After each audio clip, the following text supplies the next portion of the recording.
Hi, I am Professor Orion, and I will be your facilitator for the Orion Learning, Marshaling and Headset course, along with Professor Learning.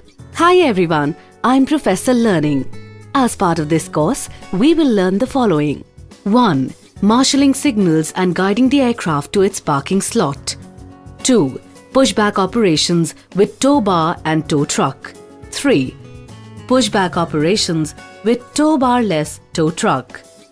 During this, we will also learn the role of proper communication in preventing accidents and incidents.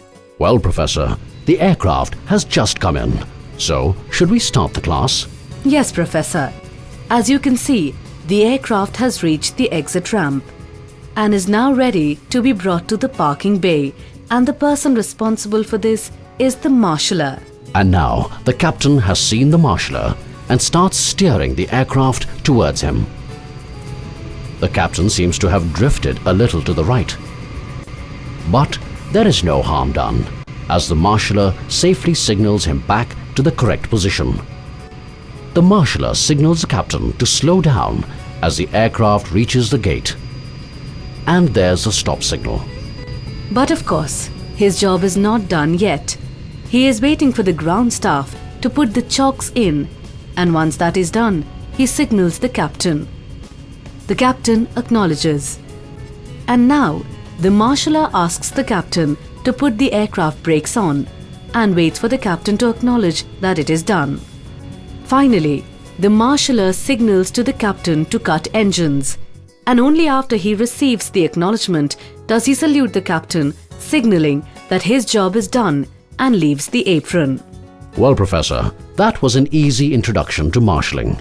But there is much more to it, isn't there? Yes, Professor. So why don't we ask the marshaller himself to demonstrate and take us through the various signals? That is an excellent idea, Professor. Hello, marshaller. Hi, professors. How may I help you today? Well, marshaller, don't we know that marshalling training is performed according to IATA AHM 630-9.38, AHM 631-9.2? Well, could you demonstrate each of the signals as we take you through them, please? There are different marshalling signals for aircraft marshalling and for ground support equipment. Let us first start with aircraft marshalling. Let us start with the basics. A marshaller uses two tools of the trade, his hands and his wands.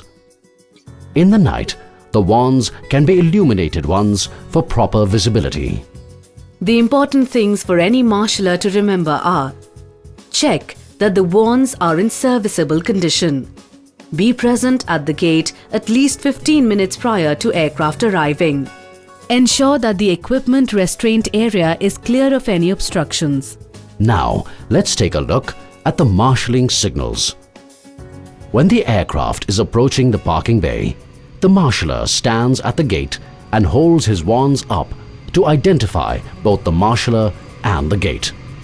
The gate is the place where the aircraft comes to a stop and parks.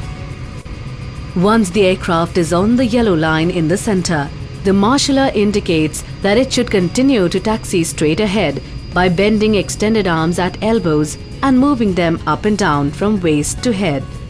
The speed at which the marshaller's arms move during the signaling indicates the speed at which the aircraft should proceed. To get the aircraft to slow down, move extended arms downwards in a patting gesture.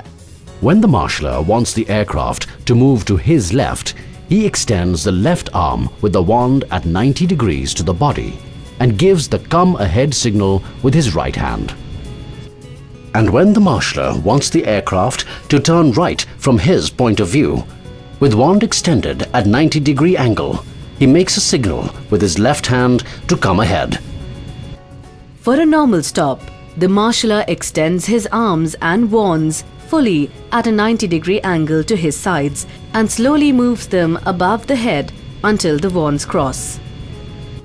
If, however, the marshaller needs to bring the aircraft to an emergency stop for any reason, Maybe he has seen some obstruction.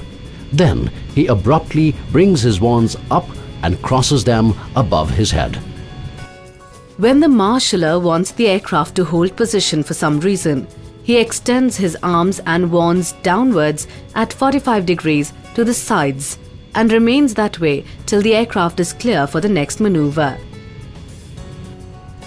Once the aircraft has come to the required position, the marshaller waits for the ground support staff to insert chocks and then signals to the captain that the chocks are in place by moving the wands inwards in a jabbing motion till the wands touch. And once the captain signals that brakes have been set, the marshaller signals the captain that he can cut engines by extending left arm upwards and with the right hand taking the wands to left shoulder and drawing it across his throat in a slicing motion. When the aircraft has moved out of the marshaller's area of operation and he needs to pass the aircraft to the next marshaller, he points both arms and wands up and outwards towards the direction of the next marshaller. When the aircraft comes to the desired position and chocks have been inserted, the marshaller signals to the pilot to set brakes.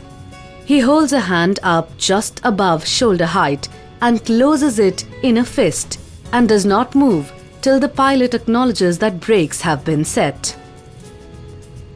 Similarly, while asking the captain to release brakes, the marshaller ensures eye contact with the captain and releases the closed fist. The signal by the marshaller to the captain to start engines is to raise his right arm with wand pointing up.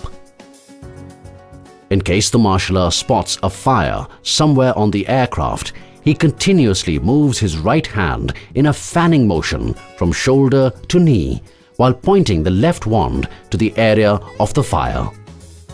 When the marshaller needs to tell the pilot to connect the ground power unit, he will stand with both arms above his head, with the right hand pointing straight upwards and the left palm placed at right angles to his right hand. He then moves his right palm upwards till his fingers touch the center of his left palm at a right angle. And when he wants to tell the pilot to disconnect the ground power unit, he stands in the exact same position, but this time he will move his right palm downwards in a disconnecting motion from his left palm. When the aircraft is ready to move from the parking bay, the marshaller waits until he has been authorized by the captain that chocks may be removed.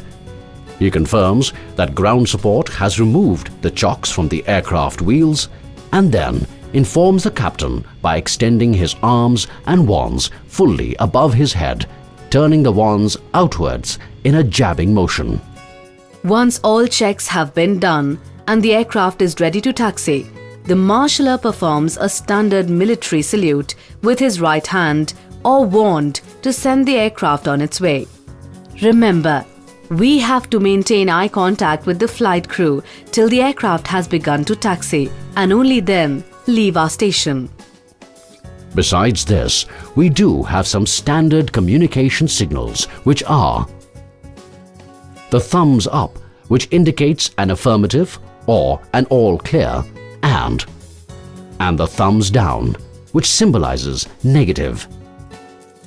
When the marshaller needs to tell the captain to open or close doors, either fore or aft, he stands with right arm at side and left arm raised above head at a 45-degree angle, moving right arm in sweeping motion towards top of left shoulder. In case the marshaller wants to indicate to the captain that he must not touch controls, then he raises his right hand above head level and close fist or hold wand in horizontal position, and his left arm remains at his side by the knee. When the marshaller needs to communicate to the captain that the interphones are on, he extends both arms at 90 degrees from the body and moves hands to cup both ears. Well, that completes the marshalling signals required to communicate between the flight crew and the marshaller.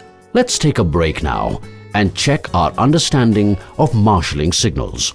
In the next module, we will move on to pushback operations and the communication required for the procedure. Thank you.